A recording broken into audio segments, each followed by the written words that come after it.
This channel does not promote any violent, harmful, or illegal activities. All content provided by this channel is meant for an educational purpose only.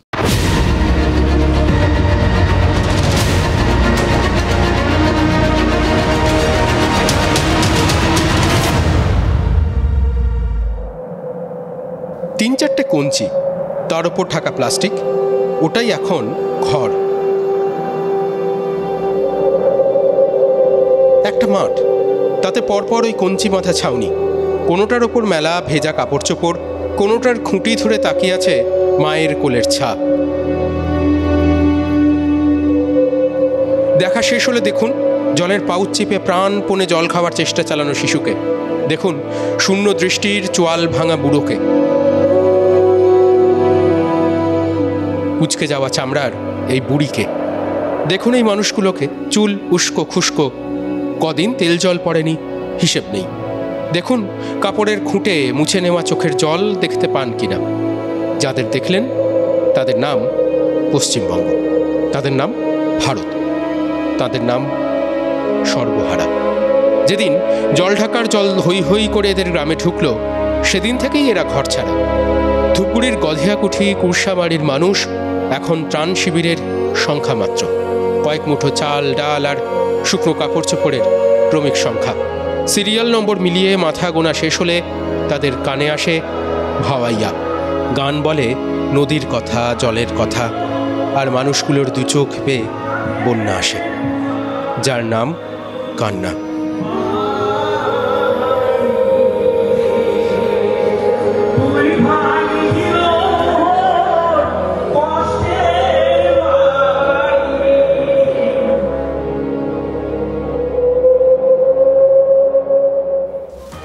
আচ্ছা, ওই পাহাড় বেয়ে যে জল নেমে এসেছিল, যেটা ভাসিয়ে দিয়ে গেছিল চারপাশটা, সেই জলের স্বাদ কীরকম জানি না।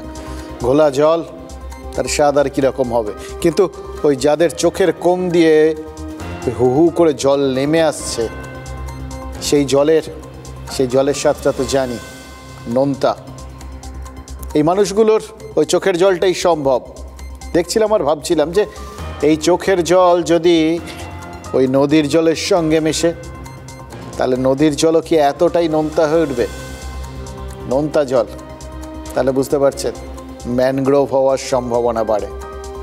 ওই 4 অক্টোবর রাতে প্রবল যখন বৃষ্টি হয়েছিল, তারপর নেপাল লাগোয়া দার্জিলিং সহ জলপাইগুড়ি, আলিপুরদুয়ার আর কোচবিহারে যে বিপর্যয় হয়েছিল, তার রেস যে এখনও কাটেনি, সেটা তো এই ধূপগুড়ি কুরসিমারির যে ত্রাণ শিবিরের ছবিটা আপনারা দেখলেন, সেই ছবিটাই প্রমাণ করলো। তার সঙ্গে দেখুন ওই মানুষজনের শুকনো মুখ, শূন্য দৃষ্টি, সেই সঙ্গে কাপড়ের খুঁট দিয়ে চোখ মোছা। এগুলো কি প্রমাণ করলো?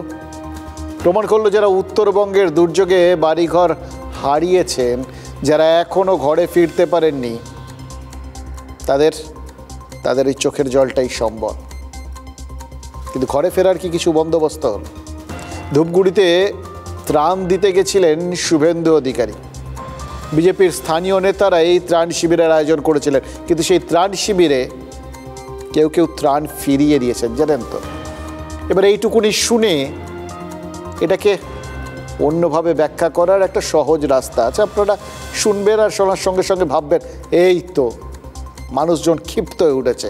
এই নেতাদের যে বিভিন্ন নাটুকেপনাটা, এই যে যখন সর্বহারা মানুষজন একটু একটু ত্রাণের খোঁজে মরিয়া হয়ে চারপাশে তাকায়, তখন এই মানুষজনগুলো, এই নেতারা চলে আসে নিজেদের ট্র্যাক রেকর্ড ভালো করতে, পাবলিসিটি পেতে, একটু ত্রাণ দেওয়া আর তার সঙ্গে বেশ কিছু ছবি তোলা।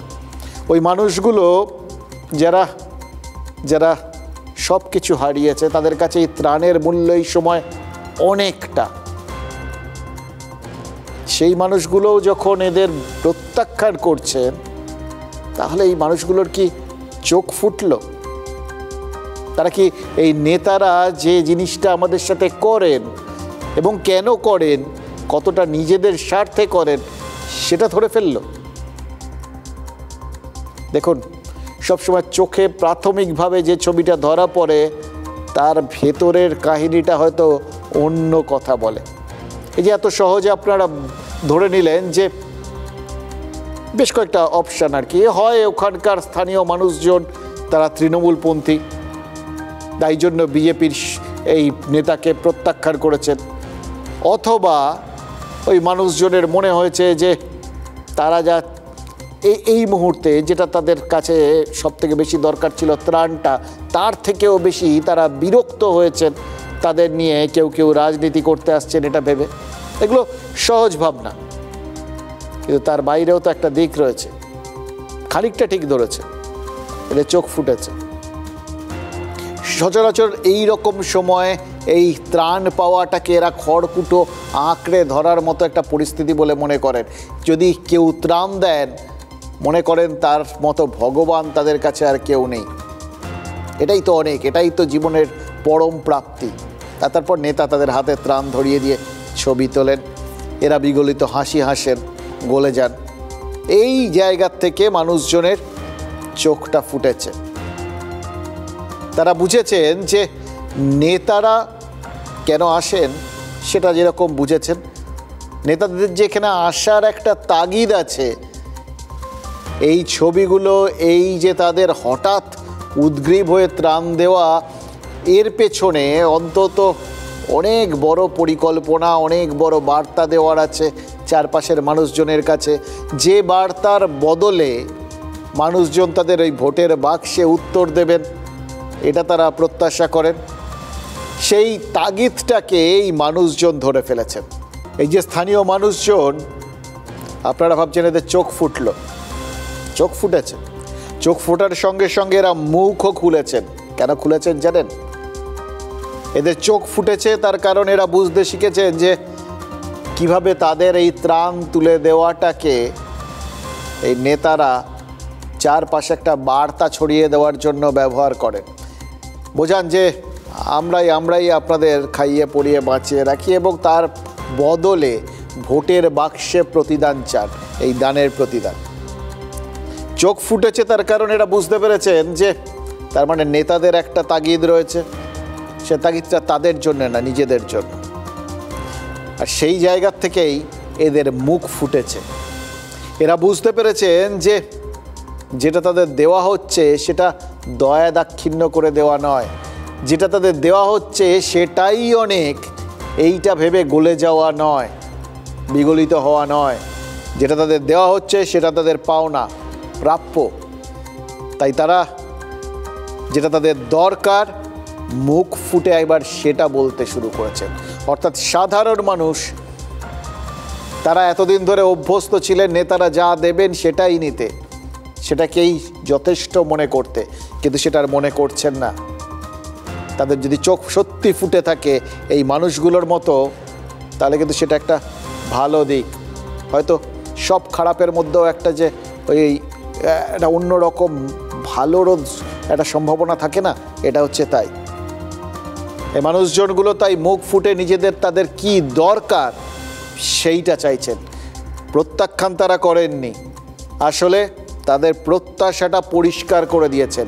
যেটা দিচ্ছেন এটা আমাদের কাজে লাগবে না, এই সময় আমাদের যেটা কাজে লাগবে সেইটা দিন। খাওয়া পড়ার বন্দোবস্তটা হয়েছে আলাদা করে, ত্রাণের দরকার নেই, কিন্তু মাথা গোজার ছাইটা নেই, সেইটা তো দরকার। কোথায় পাবো? তাই জন্য বাড়ি দরকার, সেটাই তারা স্পষ্টভাবে বুঝিয়ে দিয়েছেন। এবং সেই বোঝানোতে যে ফল হয় সেটাও তো আমরা বুঝতে পারলাম, কারণ রাতারাতি সিদ্ধান্ত নিয়ে শুভেন্দু অধিকারী ঘোষণা করেছেন যে এদের বাড়ি তৈরির টাকা দেবেন। তাহলে সাধারণ মানুষে বোধহয় নিজেদের কি প্রয়োজন সেটা বলার সময় এসছে চারপাশে, এবং এটাও বুঝে নেওয়ার একটা সুযোগ করে দিয়েছেন এই মানুষগুলো। যদি ঠিক করে তাদের কি প্রয়োজন জোরের সঙ্গে সেটা বলা যায়, যদি অপ্রয়োজনীয় জিনিসকে প্রত্যাখ্যান করা যায়, তাহলে নেতারা কিন্তু দিতে বাধ্য যেটা তাদের প্রয়োজন সেই জিনিসগুলো। ধূপগুড়িতেই ত্রাণ দিতে গিয়েছিলেন শুভেন্দু অধিকারী। ত্রাণ শিবিরে ভিড় ছিল, ভিড়ের ব্যতিক্রমী মুখও ছিল। বিজেপির ত্রাণ শিবিরের মাঝেই আচমকা কয়েকজনকে দেখা যায় যারা ত্রাণের চাল ডাল বা আনাজপাতি ফিরিয়ে দিচ্ছেন। শুরু হয়ে যায় চাপানুতর।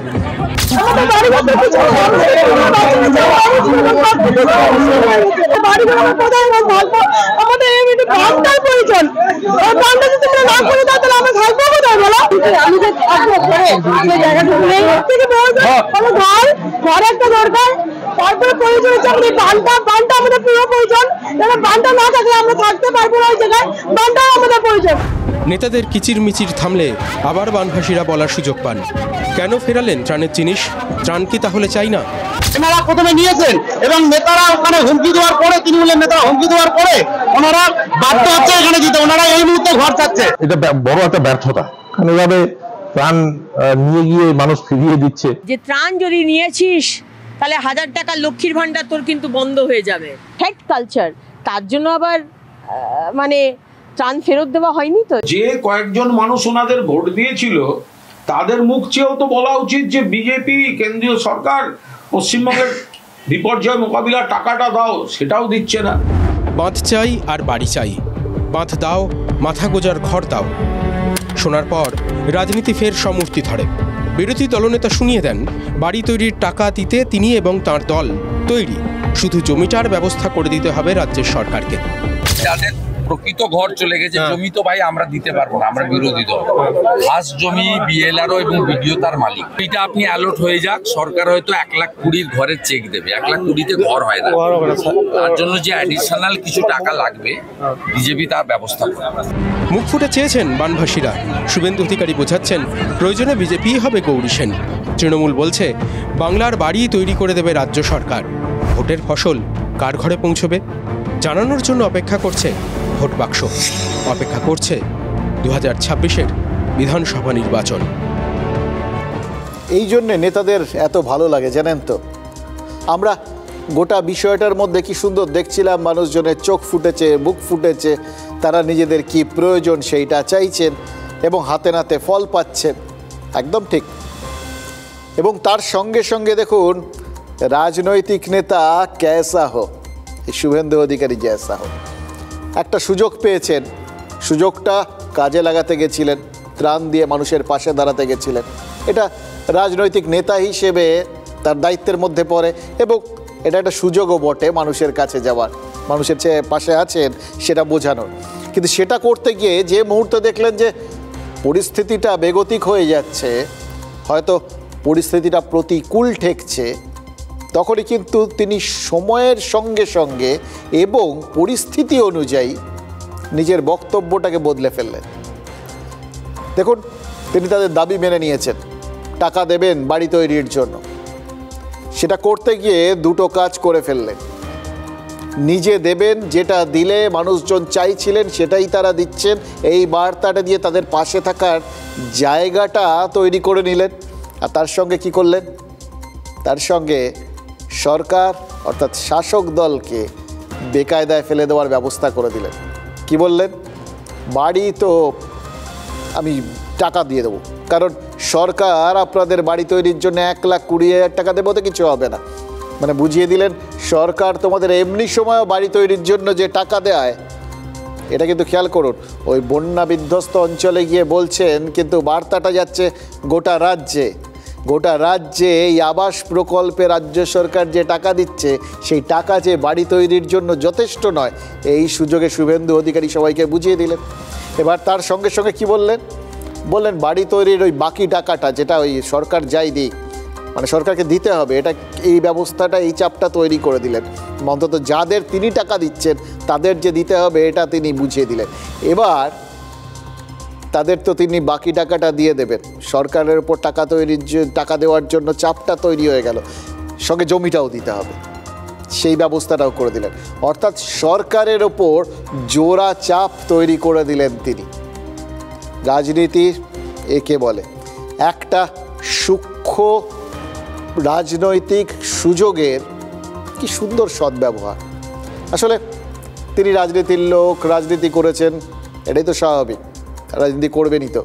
কিন্তু এটার মধ্যে আবার একটা অন্য দিকও আছে। মানুষের চাহিদাটা যদি পূরণ হয় এই সমস্ত টানাটানিতে, মানে এ পাশ থেকে চাপ ও পাশ থেকে চাপ, মাঝখান থেকে সরকারও জমি দিতে বাধ্য হলো, হয়তো ওই বাংলার বাড়ি প্রকল্পে টাকাটাও দিল 1,20,000 এবং তারপর বাড়ি তৈরির যে টাকাটা সেটা শুভেন্দু অধিকারী দিয়ে দিলেন, সেটা হলে তো ভালো। ওই সর্বস্ব চলে যাওয়া মানুষগুলো কিছু তো পেল। এটাই হচ্ছে নিজের প্রয়োজনটা নিজের মতো করে দৃঢ়ভাবে তুলে ধরার ফল। এইটাই আমরা সাধারণ মানুষ পারি না, জানেন তো, পারতে হবে, পারলে পাওয়া যাবে, এটা বোঝালো ওই মানুষগুলো। এবার দ্বিতীয় জায়গা, তো এই মানুষগুলো সুযোগটা পেয়ে গেছিলেন, শুভেন্দু অধিকারী এসেছিলেন, তাই জন্যই এতগুলো কথা তারা বলেছেন, প্রতিবাদ করার, প্রত্যাখ্যান করার, এবং সেই সুযোগে নিজেদের জায়গাটা নিশ্চিত করার একটা সম্ভাবনা তৈরি করতে পেরেছেন। কিন্তু যেখানে এই কথাগুলো শোনানোর সুযোগ নেই বা শোনার জন্য কেউ যাচ্ছেন না, সেখানকার মানুষ কী করছেন? এটা খুব গুরুত্বপূর্ণ বিষয়, জানেন তো।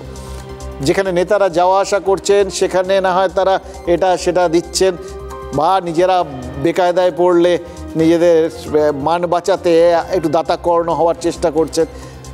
কিন্তু যেখানে তারা যাচ্ছেন না সেখানে কি হবে? সেখানকার মানুষজনের একটাই ভরসা, আপনা হাত জগন্নাথ। আলিপুরদুয়ারের পশ্চিম জিতপুর বলে একটা গ্রাম আছে, সেই গ্রামের মানুষ তাই জন্য নিজেরাই বাঁশের সাঁকো বানাচ্ছেন, কারণ গ্রামের যে নদী, সরেই নদীর ওপর আজ পর্যন্ত কোনো ব্রিজ তৈরি হয়নি।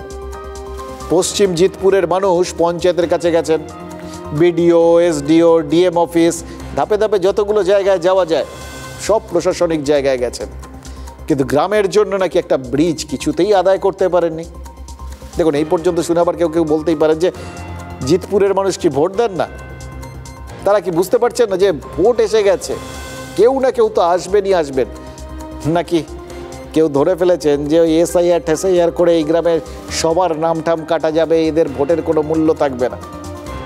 দেখুন, কি হয়েছে না হয়েছে সেটা আলাদা কথা, কিন্তু ভোট এলে সচরাচর নেতারা আসেন, আর নেতারা সেই সময় মানুষের প্রয়োজনগুলো পূরণ করার জন্য দাতাকর্ণ হয়ে ওঠেন, উদ্গ্রীব হয়ে ওঠেন। এবার যেখানে মানে কিছু হয় না, সেখানেও একটা জিনিস তো তারা দেন, সেটা প্রতিশ্রুতি। ভোটের সময় এটা কিন্তু আরও দরাঝস্ত হয়ে যান তারা, যেখানে যে যা চায় সব হয়ে যাবে, প্রতিশ্রুতি দিয়ে দেন। এবার মানুষজন সেই প্রতিশ্রুতির ওপর ভর করে হয়তো অপেক্ষা করে থাকেন। এক্ষেত্রে এই প্রশ্নটাই মনের মধ্যে খোঁজখোঁজ করছিল যে এই ন্যূনতম প্রতিশ্রুতিও কি জিতপুরের মানুষজন পাননি? তারপর দেখলাম পেয়েছেন, কিন্তু ভোট ফুরোতেই যে প্রতিশ্রুতির কথা নেতারা ভুলে গেছেন বা ভুলে যান, সেই শিক্ষাটাও তাদের হয়ে গেছে ইতিমধ্যেই। এর মধ্যে অনেকগুলো ভোট হয়ে গেছে, তো প্রত্যেকটা ভোটে প্রতিশ্রুতি এবং প্রতিশ্রুতি পূরণ না হওয়ার গল্পটা, আবার একটা ভোট এসে যাওয়ার গল্পটা, আবার নতুন প্রতিশ্রুতি, এই সব কি হয় সেটা তারা বুঝে গেছেন। তাই যে গ্রামে প্রায় 500 মানুষের বাস, সেই গ্রামের মানুষ নিজেরাই নিজেদের চলাচলের জন্য একটা বাঁশের সাঁকো নিজেরাই বানিয়ে নিচ্ছেন। বললাম, আপনা হাত জগন্নাথ। যেখানে কথা শোনার মতো লোক নেই, সেখানে জনতা নিজেই নিজের সরকার। এবার এই ধারণাটা যদি চারপাশে ছড়িয়ে যায়, তাহলে ভাবুন তো, মানুষ তো মানুষের সরকার পেয়ে যাবে। 70 বছর এখানে আসছি, তখন থেকে এই ধরম, আগে তো 7 টাকা পার হইতো। আমাদের বহুত সমস্যা, বাচ্চা কাচ্চা স্কুল যাইতে পারে না, আমরা মাল খরচ খাইতে পারি না, তারপর আমাদের একটা পেশেন্ট নদী পার হয়ে যাইতে পারে না, অর্ধেক রাস্তায় গেলে মারা যায়। এই সমস্যার জন্য আমরা পঞ্চায়েতের কাছে গেছি, প্রধানের কাছে গেছি, প্রধানদের বলে এই ফান্ড নাই, ওদের বলে ওরা বানাতে পারবে না। তারপরে কি করছিল? তারপরে যে আমরা এখন নিজেরা সবাই টাকা চাঁদা উঠাইয়া বাস টাস কিনা টিনা যখন ব্রিজ বানানো হচ্ছে। এই ঘটনাটা কিন্তু আমরা মেদিনীপুরেও দেখেছি, আর শুধু মেদিনীপুর না, বিভিন্ন অংশে কিন্তু কেউ রাস্তা বানিয়ে নিচ্ছেন, কেউ নদীর পাড়াপাড়ে ব্রিজ বানাচ্ছেন। এইটা যদি হতে থাকে না, মানে দুটো জিনিস, মানুষ নিজের প্রয়োজনটা মুখ ফুটে বলছেন, আবার যেখানে বুঝতে পারছেন যে শুধু প্রতিশ্রুতির বাইরে মুখ ফুটে বললেও কিছু আসবে না, সেখানে নিজেরাই নিজেদের ব্যবস্থাটা করে নিচ্ছেন, এবং রাজনীতি এবং রাজনীতিকদের জাস্ট রাস্তার ধারে করে দিচ্ছেন। আপনাদের দরকার নেই মশাই, এইটা যদি সবাই মিলে করে ফেলতে পারেন তাহলে কিন্তু রাজনীতিকরা নিজেদের স্টান্স বদলাতে, স্ট্র্যাটেজি বদলাতে বাধ্য হবেন। জানেন তো, ওই দেখলেন তো শুভেন্দু অধিকারী গেছিলেন কিছু ত্রাণ নিয়ে, তো কিন্তু যখন দেখলেন গোটা বিষয়টা অন্যরকম হয়ে যাচ্ছে, ওই ত্রাণ প্রত্যাখ্যান করছে। এই ত্রাণ দেওয়া হলো না কেন, এটা তৃণমূলের জন্য হয়েছে, এরা অন্যায় করছেন, এই করছেন, কিচ্ছু ক্ষোভ অভিমান কিচ্ছু করেননি। চট জলদি নিজের বক্তব্য বদলে ওই যেটা চাইছেন সেইটা দেওয়ার রাস্তায় চলে গেছেন। নেতারা যদি একবার বুঝতে পারেন যে তারা অপ্রয়োজনীয় হয়ে যাচ্ছেন, তাদের বাদ দিয়েই মানুষজন নিজেরা নিজেদের প্রয়োজন মিটিয়ে ফেলছে, বাপ বাপ করে সবাই দৌড়ে আসবেন আপনাদের কাজে লাগতে। এটা কিন্তু পরিষ্কার বুঝে গেলাম আমরা। এই টুকরো টুকরো ঘটনাগুলো কত কিছু শিখিয়ে দেয় বলুন তো। দেখুন, এর মধ্যেও কারুর কারুর হয়তো মনে হতে পারে যে এই মানুষজন যখন এই রকম পরপর নিজেরা মুখ খুলছেন, নিজেদের প্রয়োজনের কথা বলছেন, তাহলে এটা কি এখন ট্রেন্ড? এটাই কি এবারের ভোটের আগে নতুন ধারা, মানে চলতি হাওয়া আর কি? চলতি হাওয়াতে তো কোথাও গিয়ে গা ভাসাতে হবেই, এটাই মজা। এটা সাধারণ মানুষ যতটা না বোঝেন, নেতারা অনেক আগে বোঝেন। আমরা এরকমই একজন নেতাকে দেখলাম, জানেন তো, তিনি এই যখন মানুষজন সবাই নিজেদের প্রয়োজনটা, নিজেদের কথাটা, নিজেদের বঞ্চনাটা প্রকাশ্যে বলছেন, প্রতিবাদ করতে শুরু করেছেন, এটা দেখলেন, তখন তারও মনে হলো এটাই মানুষের একজন হয়ে যাওয়ার বড় সুযোগ। নেতা নেতাই থাকবেন, কিন্তু মানুষকে অন্তত কিছুক্ষণের জন্য তো এটা বুঝিয়ে দেওয়া যাবে আমি তোমাদেরই লোক। তার ফলটা যেখানে পাওয়ার সেখানেই পাওয়া যাবে। আর এই ভোটের সময় মানুষের লোকের কিন্তু দর বেড়ে যায়। দেখুন, মুর্শিদাবাদের লালগোলা সাব ডিভিশনে ভাঙন তো এখন ভয়াবহ। পুজোর আগের থেকেই বহু মানুষ ঘরবাড়ি হারিয়েছেন। হুমায়ুন কবির কি বলছেন জানেন? ভরতপুরের বিধায়ক হুমায়ুন কবির বলছেন সেদিকে নাকি রাজ্যের তৃণমূল কংগ্রেসের সরকারের নজরই নেই। লালগোলার মানুষ যখন ত্রাণ চাইছেন তখন মমতা বন্দ্যোপাধ্যায় নাকি উত্তরবঙ্গে ছুটছেন। দেখুন, এই কথাটা যদি কোনো বিরোধী নেতা বলতেন তাহলে না হয় বোঝা যেত এটা তার রাজনৈতিক বাধ্যবাধকতা। তিনি নিজের এলাকার মানুষের হয়ে রাজ্য সরকারের সমালোচনা করছেন, সেটাই তো করার কথা, সেটাই স্বাভাবিক। কিন্তু হুমায়ুন কবির এখনও তো তিনি ভরতপুরের তৃণমূল বিধায়ক, তাহলে তিনি কেন তৃণমূল কংগ্রেসের সরকার বা তৃণমূল কংগ্রেস নেত্রীর সমালোচনা করছেন? এর কারণ হয়তো সামনের ভোট। সেখানে মানুষের লোক না হলে কোনো পার্টিকুলার একটা পার্টির লোক যদি হয়, কোনো একটা পার্টি, এই জন্যে বলছি হুমায়ুন কবির বিজেপিও হয়েছেন, হুমায়ুন কবির তৃণমূলও হয়েছেন, ফলে সমস্ত বিভিন্ন দলে আনাগোনার তার তো অভিজ্ঞতা রয়েছে। কোন দলে কখন যাবেন সেটা বলাটা খুব মুশকিল, এটার কোনো শেষ কথা হয় না। কিন্তু দলগুলোয় গেলে প্রত্যেক দলেই যে কিছু না কিছু সমস্যা আছে, তাদের সম্পর্কে মানুষের যে কিছু কিছু প্রশ্ন থাকে, সেইটার প্রভাব তো তার উপরে পড়বে, সেটাকে তো ফেস করতে হবে। সেই জন্যই তিনি নিজেকে মানুষের লোক বানিয়ে নিয়েছেন। অর্থাৎ দলের বাইরে গিয়ে নিজের ইমেজটাকে তিনি এমন একটা নিরপেক্ষ অবস্থানে নিয়ে যেতে চাইছেন, আমি তোমাদেরই লোক বলে প্রচার করতে চাইছেন, যে তাকে নিতে যাতে দলগুলোর মধ্যে টানাটানি পড়ে যায়, অথবা যদি এরকম কখনো সংশয় দেখা দেয় যে তৃণমূল তাকে বিধানসভার ভোটের টিকিট নাও দিতে পারে, মানে নাও দিতে পারে এই ভাবনা চিন্তার কথা বলছি, কারণ ইদানিংকালে তিনি এত রকম কথা বলেছেন, তার মধ্যে কিছু কিছু দেশ বিরোধী কথাও রয়েছে যেগুলো বাংলাদেশে গিয়ে বলে এসেছিলেন। বেশ কিছু সাম্প্রদায়িক বক্তব্য রয়েছে যেগুলো এখানকার সাম্প্রদায়িক সম্প্রীতি নষ্ট করার জন্য যথেষ্ট। এবার ভোটের সময় কোনো রাজনৈতিক দল যদি মনে করে যে তারা এরকম ঝুঁকিপূর্ণ লোককে নিয়ে বাড়তি ঝুঁকি নেবে না, তাদেরও দোষ দেওয়া যায় না। এই সম্ভাবনাটা নিশ্চয়ই তার মাথার মধ্যেও কাজ করেছে। রাজনৈতিক নেতা তো এই সিটের অঙ্কটা খুব ভালো বোঝেন। সেই জন্যেই কি তিনি নিজের উচ্চতাটা এরকম জায়গায় নিয়ে যেতে চাইছেন যে তৃণমূল তাকে টিকিট না দেওয়ার কথাটা ভাবতেই পারবে না।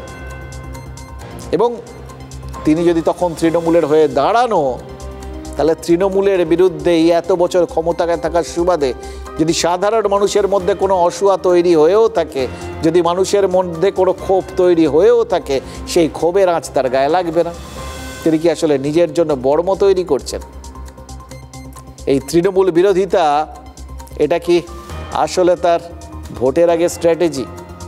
এটা কিন্তু আমাদের খুব বেশি করে মনে হচ্ছে। এবং কথাগুলো বললেন, দেখুন মুখ্যমন্ত্রীকে তিনি বিঁধলেন, মানে মানুষের জন্য কথা বলতে গিয়ে তিনি দলনেত্রীকেও ছাড়েন না, এই এত বড় বক্তব্য তিনি রেখে দিলেন। এবং খেয়াল করে দেখুন, গোটা রাজ্যের গোটা দেশের মানুষজন উত্তরবঙ্গের এই যে বানভাসী হওয়া, এই যে ধস, প্রাকৃতিক বিপর্যয়, এটাই যারা বিপর্যস্ত সেই মানুষজন তাদের ব্যাপারে সমব্যথী। কিন্তু তার সঙ্গে তো এটাও ঘটনা, সবার আগে প্রত্যেকের কাছে তার নিজের সমস্যাটা। এই লালগোলার যে মানুষগুলো ওই ভাঙনে সর্বশান্ত হচ্ছেন, তাদের কাছে তো তাদের সমস্যাটাই সেই মুহূর্তে সব থেকে বড়। সেই জায়গাটাই ধরেছেন ভরতপুরের বিধায়ক। কিন্তু এইভাবে মানুষের লোক হতে গিয়ে তিনি তো দলদ্রোহী হয়ে গেলেন। যে এত বড় ঝুঁকি কি ওই ভোটের আগে নিজের সংখ্যালঘু পরিচয়কে কাজে লাগিয়ে দলকে চাপে রাখার জন্যই করলেন হুমায়ুন?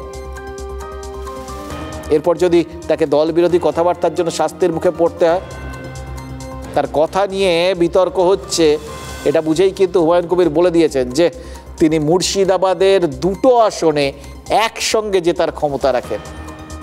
আর দুটো জায়গায় তিনি জিতলে যতই তিনি নিন্দাবন্ধ করুন, দলদ্রোহী হন, মমতা বন্দ্যোপাধ্যায় নাকি তাকে হাতে ধরে তৃণমূলে ফেরাবেন। এবার প্রশ্ন হচ্ছে হুমায়ুন লড়বেন কোন দলের হয়ে? আজ তিনি মমতা বন্দ্যোপাধ্যায়ের পাশাপাশি শুভেন্দু অধিকারীরও তো সমালোচনা করেছেন। তার মানে একসঙ্গে তৃণমূল আর বিজেপি দুটো দলকেই তিনি চটাচ্ছেন। তাহলে কি ভোটের আগে অন্য কোনো দলে যেতে চলেছেন হুমায়ুন? দুটো দল তো হয়ে গেছে, এবার কোন দল? নাকি 2016-র মতো ফের নির্দল হয়ে দাঁড়ালেই নিজের জয়ের রাস্তাটা পাকা হবে, এইটা ভাবছেন? মানে পরিকল্পনা যাই থাক, হুমায়ুন কবির যে দলের হয়েই দাঁড়ান, ভোটে দাঁড়াবেন এবং তার জন্য যে আসলে জনতা জনার্দন ভোটাররাই শেষ কথা, সেটা বুঝে তাদের তুষ্ট করার চেষ্টায় কোনো ত্রুটি রাখছেন না, এটা কিন্তু বোঝা যাচ্ছে। উত্তরবঙ্গে যখন প্রাকৃতিক দুর্যোগ হচ্ছে, সেখানে রাজ্যের মুখ্যমন্ত্রীও যে বসে আছেন, কিন্তু আজকে 3 মাস ধরে এই মুর্শিদাবাদের লালগোলার তারানগর যে অবহেলিত, এখানে কারো দৃষ্টি আছে? তাহলে হুকের নাম বাবাজি, যদি আমরা মুর্শিদাবাদের মানুষ যদি সোচ্চার হই, তখন দেখবেন সবাই ছুটবে। আমি দেখেছি এই লালগোলা থেকে যখন বেআইনিভাবে কেন্দ্র সরকারের অফিসাররা, যাদের বর্ডার আগলানোর কথা, সেই সমস্ত অফিসারদের সহযোগিতায় যখন হাজার হাজার গরু পাচার হয়েছে, কোটি কোটি টাকা রাতারাতি তোলা হয়েছে, তখন এই লিডার অফ দ্য অপোজিশন তার ভাগ ঠিক করে বুঝে নিয়েছেন এবং তিনি এই মুর্শিদাবাদ থেকে কোটি কোটি টাকা তুলে নিয়ে গিয়েছেন। তো আমরা তো নির্বোধ, আমরাই তো নিজেদের মধ্যে কামড়াকামড়ি করি, নিজেদের এর বিরুদ্ধে ওর বিরুদ্ধে ল্যাং মারামারি করতেই তো আমরা ব্যস্ত। ফল আপনাকে শোকজ করবে না করবে সেটা শৃঙ্খলা রক্ষা কমিটি নিশ্চয়ই বুঝবে, কিন্তু এই ধরনের গরম গরম বক্তব্য দিয়ে ভোটের আগে কিছু টিআরপি বাড়ানোর অপচেষ্টা করা যেতে পারে, কিন্তু এতে খুব একটা লাভ হবে না। এতদিন বলেননি কেন? যখন পার্টিতে ছিল তখন কেন বলেনি? আজকে কি জ্ঞান চক্ষু উন্মোলিত হলো, নাকি ওপর থেকে কোনো আবার নতুন কিছু এলো যে এটা বলতে হবে? আসলে হচ্ছে এখন তার উপায় নেই, ওনারা সবাই ওই একটা অদ্ভুত রোগে ভোগে, শুভেন্দু ফোবিয়া। আমি কোনো জায়গায় প্রার্থী হব কি হব না সেটা সময় কথা বলবে। আমি এইটুকু বলছি, ভরতপুরে দল প্রার্থী করলে দলের অনুগত সৈনিক হিসাবে ভোটে লড়বো, আর তা না লড়লে ভোটে লড়বো একটা না, মুর্শিদাবাদের 2টো সিটে লড়বো। রেজিনগর লড়বো আমার হোম সিট, আর বেলডাঙ্গা লড়বো। 2টো সিটেই জিতে দেখাবো, তারপরে আবার মুখ্যমন্ত্রীর কাছে যাব, গিয়ে জামাই আদরে আবার দলে। এইরকম মানে আত্মগর্ব, এরকম আত্মবিশ্বাস, এই দুটো জিনিস একজন মানুষের মধ্যে খুব কম দেখা যায়, জানেন তো। তিনি মানে চ্যালেঞ্জ পুরো, এই বাজারটা চ্যালেঞ্জের, সেটা এবার আমরা বুঝতেই পারছি। যে যাকে পারছেন চ্যালেঞ্জ করে দিচ্ছেন, হুমায়ুন কবিরও চ্যালেঞ্জ করে দিলেন। দেখুন তিনি দুটো জায়গায় দাঁড়াবেন, জিতবেন, এটার মধ্যে একটা দিক রয়েছে।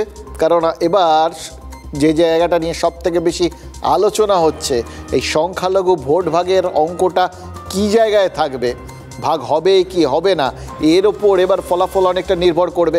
এবং তৃণমূল যেরকম চাইবে তাদের সংখ্যালঘু ভোট ব্যাংকটা অটুট থাকুক, তেমন বিজেপি চেষ্টা করবে যত রকমভাবে পারা যায় তাতে ফাটল ধরানোর। তার মধ্যে মিম টিম আছে, কংগ্রেস রয়েছে বা বামেরা রয়েছে, প্রত্যেকেই চাইবে নিজের নিজের মতো করে। এবার সেই জায়গাটায় হুমায়ুন কবিরও একটা চাল চেলে দিলেন। এটা তৃণমূলের একটা কিন্তু স্পর্শকাতর জায়গা। এই জায়গাটায় চাপ দিয়ে অনেকেই অনেক কিছু করে নিচ্ছেন। হুমায়ুন কবিরও ঠিক সেই মোক্ষম জায়গাতেই চাপ দিয়েছেন যে তিনি কিন্তু প্রয়োজনে ওই দুটো আসনে মানে দু জায়গায় তাদের ওই ভোট ভাগের কারণ হবে, এটা একটা বুঝিয়ে দিলেন। এবং এটা বললে যে মোক্ষমভাবে তাকে কেউ মানে চটানোর জায়গায় যাবেন এটা বুঝে গেছেন। এবার তারপরে কি বললেন, জামাই আদরে দলের মধ্যে ঢুকবেন। মানে দলের তখন এরকম অবস্থা থাকবে যে তাকে ফিরিয়ে আনাটা উল্টে দলের তাগিদে পরিণত হবে। এই রাজনৈতিক নেতাদের সবাই বিভিন্ন রকম ভাবেন জানেন তো, এরা প্রত্যেকে তালে ঠিক থাকেন এবং এদের অঙ্কে আমি দেখেছি ভুল খুব কম থাকে। অঙ্ক ঠিক হয়ে যাওয়ার পরেও মাঝে মধ্যে কেউ কেউ কেটে দেন, সেটা আলাদা কথা। কিন্তু রাজনৈতিক নেতাদের এই মানে চ্যালেঞ্জ ছোড়া আর চাপে ফেলার অঙ্কটা, যেটাকে সাধারণ মানুষজন ব্ল্যাকমেল বলেন, সেটা কিন্তু একদম ঠিকঠাক। দেখুন হুমায়ুন কবির একটা বদল আনলেন, আমরা এটা দেখলাম। এতদিন দলের বিরুদ্ধে বলছিলেন, সবটাই ব্যক্তিগত আর রাজনৈতিক স্বার্থে। এবার তার সঙ্গে প্রথমবার মানুষের স্বার্থকে অ্যাড করে নিলেন। মানে মানুষ যখন সরব হচ্ছে তখন তিনিও মানুষের স্বার্থকে নিজের রাজনৈতিক স্বার্থ সিদ্ধির হাতিয়ার করে নিলেন। কিন্তু মাথার মধ্যে অঙ্ক ওই লাভের। এই মানুষজন যে মানে নেতারা না সব সময় কিন্তু এরকম পরিস্থিতি অনুযায়ী, দেখুন এই পরপর যে উদাহরণগুলো দিচ্ছি এইটা বোঝাতে, আপনারা জানেন অবশ্য বাট তাও বলছি যে এটা নেতারা কিন্তু পরিস্থিতি অনুযায়ী যে চটজলদি সিদ্ধান্তগুলো নেন না, কিছু কিছু স্ট্র্যাটেজিক মুভ আমরা বলি, সেটা থেকে শেখার। আমাদেরও তো চলাফেরা করতে করতে বিভিন্ন সমস্যায় পড়তে হয়, সে বাড়ির মধ্যে স্বামী স্ত্রীর গণ্ডগোলই বলুন বা অফিস বলুন, এরকম সমস্যায় পড়লে কিন্তু সমস্যা অনুযায়ী পরিস্থিতি অনুযায়ী কিছু সিদ্ধান্ত নিতে হয়। এটা এই রাজনৈতিক নেতাদের কাছ থেকে শিখে নেবে। এরকমই দেখুন এই সিদ্ধান্তগুলো মাঝে মধ্যে কিন্তু চমকে দেওয়ার মতো হয়। মনে পড়ে যাচ্ছে আপনাদের, মনে আছে আপনাদের সেই ষাটের দশকে কংগ্রেসের কামরাজ প্ল্যান মনে আছে? সেই কংগ্রেস নেতা কামরাজ প্রস্তাব দিয়ে দিলেন কেন্দ্রীয় মন্ত্রীরা পদত্যাগ করে সংগঠনের কাজে মন দিক। রাজ্যে রাজ্যে যেখানে কংগ্রেসের সরকার রয়েছে সেখানে মুখ্যমন্ত্রীরা পদত্যাগ করুন। মানে দক্ষ নেতারা সবাই তারা পদত্যাগ করে তারপরে মানে দলের হাতে সর্বোচ্চ নেতৃত্বের হাতে একটা সুযোগ করে দিন নতুন করে ঢেলে সংগঠনকে সাজানোর। গুজরাতে গতকাল মুখ্যমন্ত্রী বাদে সব মন্ত্রীরা পদত্যাগ করেছেন একসঙ্গে, সবাই মিলে পদত্যাগের কারণ কি? গুজরাতে কি প্রতিষ্ঠান বিরোধী হাওয়া আছে নাকি সংগঠনকে শক্তিশালী করার প্রয়োজন আছে? দুটোর একটাও নয়। তাই এই বদলকে কামরাজ প্ল্যান বলাটা খুব মুশকিল, তবে কামব্যাক প্ল্যান বলা যেতে পারে। আপনি বলতেই পারেন যে কিসের কামব্যাক? বাংলায় বামেদের রেকর্ড ছুঁয়ে টানা 7 বার ওখানে ক্ষমতায় আছে বিজেপি।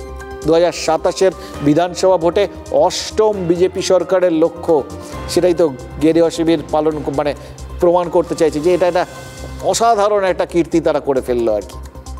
8ম বামফ্রন্ট সরকার দেখতে না পেলেও 8ম বিজেপি সরকার দেশের মানুষ দেখলেও দেখতে পারে।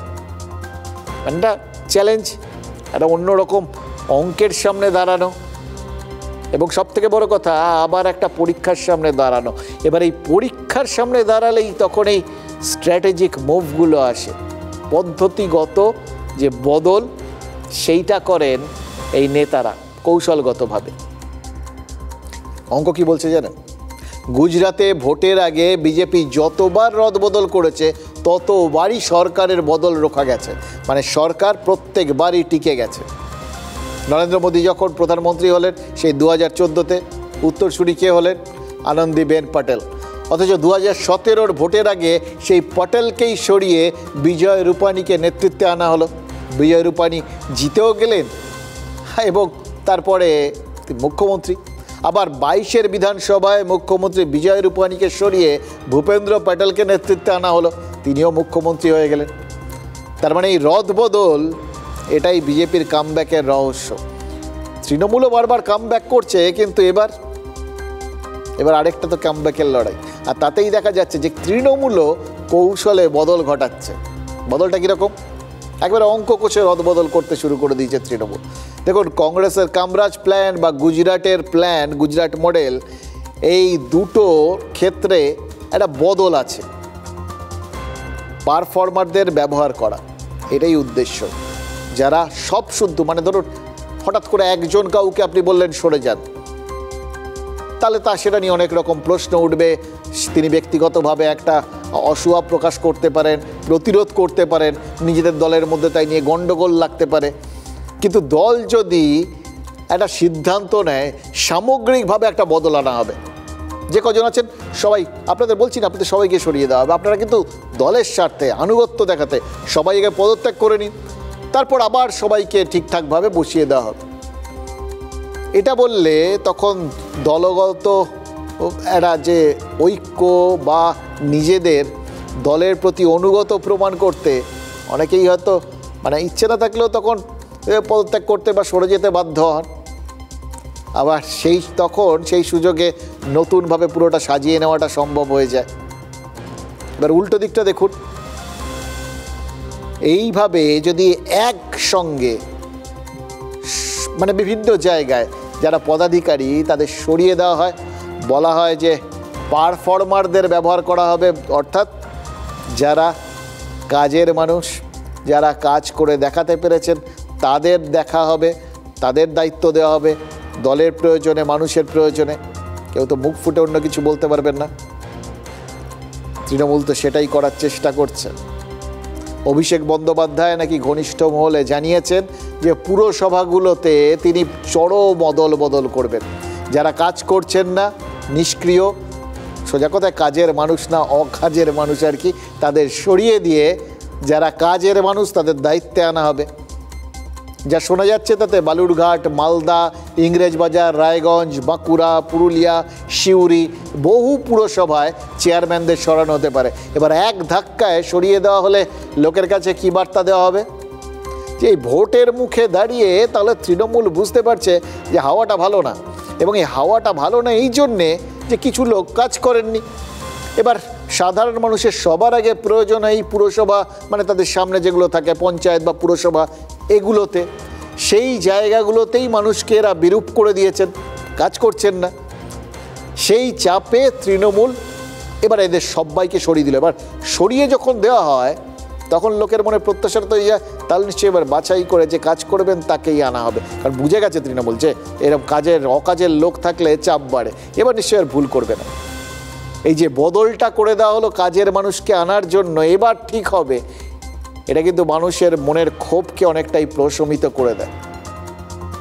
ফলে সেই স্ট্র্যাটেজিটা কিন্তু মানুষের মধ্যে ব্যবহার করার দিকে অভিষেক বন্দ্যোপাধ্যায় এগিয়ে যাচ্ছে।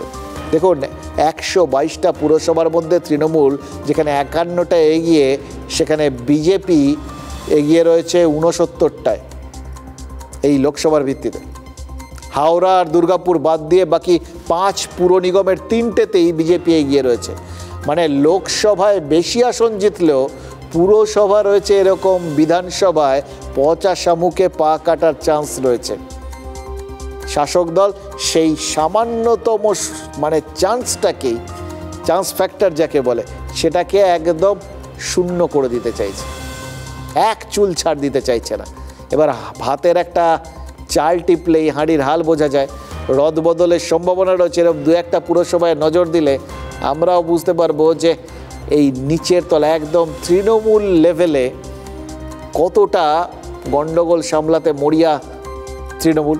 মানে ধরুন বালুরঘাট পুরসভা, শোনা যাচ্ছে যে পুরসভার মাথাদের ঢাকি সমেত বিসর্জন দেওয়ার পালা হতে চলেছে।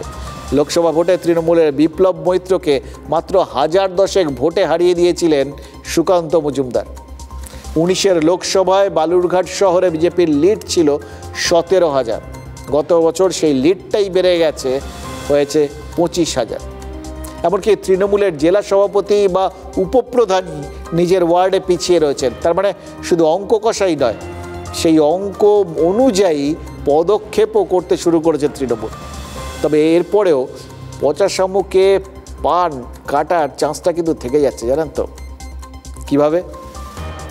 ওই যেটা বলছিলাম, ইচ্ছা থাকুক বা না থাকুক, যদি সামগ্রিকভাবে সবাইকে আত্মত্যাগ করতে বলা হয় তখন ওই দলগতভাবে লোকে হয়তো আত্মত্যাগ করে ফেললেন, কিন্তু যারা আত্মত্যাগ করলেন তাদের ভেতরে, মনের ভেতরে যদি সেই আত্মত্যাগের ইচ্ছেটা না থাকে তাহলে তো ক্ষোভ জন্ম নেবে।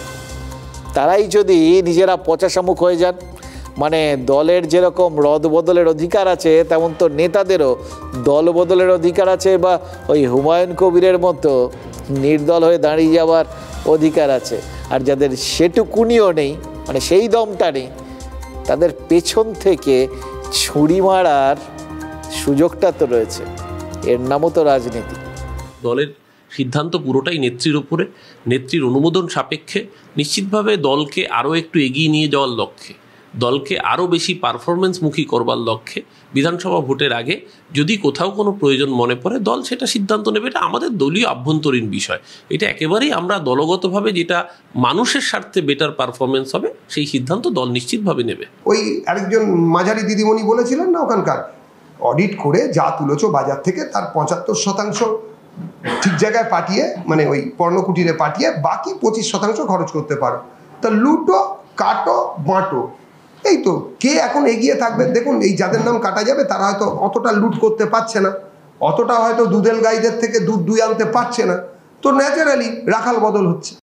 দেখো, তৃণমূল পরিষ্কার কথা নতুন মুখ খুঁজছে এবং এই বার্তা দেওয়ার চেষ্টা করছে যে তারা পারফর্মারদের খুঁজছে, অর্থাৎ কাজের মানুষ খুঁজছে। এটা এক ধরনের বার্তা দেওয়া। এবার এটার থেকে কেউ কেউ ভাবতে পারেন যে পুরনো চাল যে ভাতে পারে সেটা কি তারা একদমই ভুলে যাচ্ছে? একদমই না। তৃণমূলই বুঝিয়ে দিচ্ছে যে তারা এই বিষয়টাকে বিলক্ষণ মাথায় রাখছে, এবং যদি কেউ চাল থেকে অন্যের প্লেটের বিরিয়ানি হওয়ার পর ফের চাল হতে আগ্রহী হন তাতে তাদের কোনো আপত্তি নেই। সময় সুযোগ মতো তারাও শুদ্ধিকরণ করে তাদের ফিরিয়ে নেবেন। অতীতে রাজীব বন্দ্যোপাধ্যায়রা তার উদাহরণ, তাকে প্রায়শ্চিত্ত করতে হয়েছিল বা করতে বলা হয়েছিল 26-এর যুদ্ধে, কিন্তু শোভন চট্টোপাধ্যায়কে ঠিক একইভাবে এই মানে ফেরানোর একজন উদাহরণ হয়ে থাকছেন মনে হচ্ছে। কারণ আসল সময় এখন কাজের লোক দরকার বলে শোভন চট্টোপাধ্যায়ের নাম মনে পড়েছে, এইভাবেও ব্যাপারটা দেখা যেতে পারে। এমনিতে তাকে কিন্তু মানে তিনি মন্ত্রী অবধি ছিলেন, কিন্তু তাকে সবাই মেয়র হিসেবে বেশি চেনেন। তা সবাই জানেন যে পুরো বিষয়ক ব্যাপার স্যাপারে তার দক্ষতা অনস্বীকার্য। বিজেপির সঙ্গে সম্পর্ক ত্যাগের পর বিভিন্ন সময় তার সঙ্গে মমতা বন্দ্যোপাধ্যায়ের বৈঠক হয়েছে, টুকটাক দেখা হয়েছে, ভাইফোঁটা নিয়েছেন। ঘটনাচক্রের সামনে আরেকটা ভাইফোঁটা আসছে। এবার অভিষেক বন্দ্যোপাধ্যায়ের সঙ্গে এর আগেও তার দেখা সাক্ষাৎ হয়েছে, কথাবার্তা হয়েছে। এবারও অভিষেক বন্দ্যোপাধ্যায়ের সঙ্গে তিনি মিটিং করেছিলেন। তারপর দার্জিলিংয়ে গিয়ে সাম্প্রতিককালে মুখ্যমন্ত্রীর সঙ্গে বৈঠক, প্রায় ঘন্টা দুয়েক প্রিয় কাননের সঙ্গে কথা বলেছিলেন নেত্রী। কারণ এটা সবাই জানেন যে মুখ্যমন্ত্রী কিন্তু কাননের ব্যাপারে, মানে ওনাকে তিনি শোভনকে তিনি কানন বলেই ডাকেন, স্নেহ করেন খুব। এই স্নেহটার ব্যাপারটা সবাই জানেন আর কি, কিন্তু তারপরেও হয়তো একটা ফাঁক থেকে যাচ্ছিল, ব্যাটে বলে হচ্ছিল না, সোজা বাংলায় এটাই হচ্ছে ঘটনা। তো এই হবে হবে করে যেটা বোঝা গেল, তাড়াহুড়ো না করেও আসলে কাজের মানুষকে ব্যবহার করা হচ্ছে, এই ইঙ্গিত দিতে দিতে সইয়ে সইয়ে দলের মধ্যে নিয়ে নেওয়া হবে। কলকাতার পাশেই নিউ টাউনের এনকেডি-এর চেয়ারম্যান করে দেওয়া হলো তাকে। পদ পাওয়ার পর TV9-কে দেওয়া প্রথম সাক্ষাৎকারী শোভন কি বলেছেন জানেন?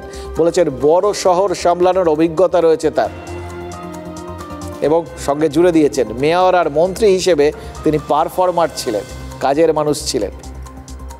দেখুন, তার মনে করিয়ে দেওয়া, এটার মধ্যে দিয়ে অনেকে ভাবতে পারেন এটা আবার অন্য কারোর, মানে তার নিজের পারফরমেন্সের কথা মনে করিয়ে দিয়ে তিনি অন্য কারোর পারফরমেন্সকে চ্যালেঞ্জ জানালেন না তো। এটা অবশ্য তৃণমূলের ভেতরে সারাক্ষণ চলে। আর এটা তো বললাম, এবারের ভোটের আগের এই মরশুমটা হচ্ছে চ্যালেঞ্জের মরশুম, কিন্তু তার ওই পারফরমেন্সের কথা বলা এবং তৃণমূলের তাকে যেখানে তার দক্ষতা সেই রকম কাজে ফেরানোর মধ্যে দিয়ে এটাও কিন্তু মানুষের কাছে একটা বার্তা দেওয়া যে আমরা কাজের মানুষগুলোকে ঠিক লোককে ঠিক জায়গায় ব্যবহার করার চেষ্টা করছি। ব্যবহার করা হলো নিউ টাউনে, বার্তাটা রাজ্যের বিভিন্ন জায়গায়। এটা তৃণমূলের আরেকটা কৌশল, এটা কিন্তু বোঝা যাচ্ছে। দেখুন, এতদিন ঘর ওয়াপসের ক্ষেত্রে উত্তরীয় পড়িয়ে আনুষ্ঠানিকভাবে দলে ফেরানো হতো।